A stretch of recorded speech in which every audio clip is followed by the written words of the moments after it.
Ayan po guys, bunot po tayo ng ating kamuting kahoy po guys. Ayan. Ayan mga bunga niya na guys. Oh.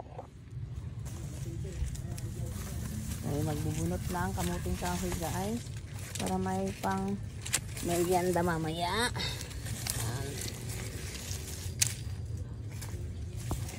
Ayan.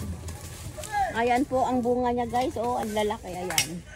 Kaya ano na, inaani na natin guys kasi lumabas na po lahat po ng bunga. Ayan. Kaya panibagong tanim na naman po guys para tamang-tama po sa tag-ulan. Tapos summer sa pag ani na naman natin mga ganitong buwan na naman po guys next year. Ayan. Ayan pa guys ang mga nakuha pong kamuting kahoy. Ayan, ang lalaki pa guys. Saan?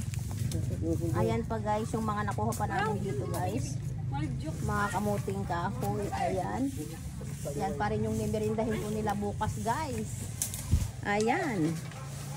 Ayan po ang aking pamangkin. Nakapost-post po dyan pa sa ayan. Ayan po guys, may laman ba? Ayan. Ayan po guys. Ayan ang ating nabunot. Ayan, binunot na natin lahat guys kasi nga nalabas na lahat po ng bunga niya. Kaya papalitan na po natin ng bagong, ayan, ganun.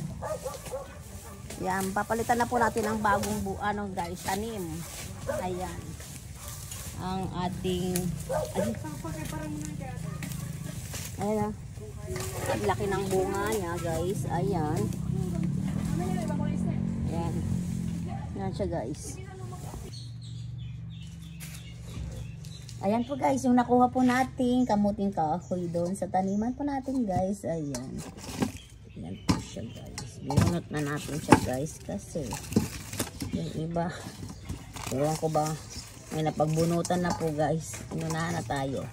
Ayan. Ayan po ang ilalaga po natin mamaya po guys. Ayan po. Kamuting kahoy.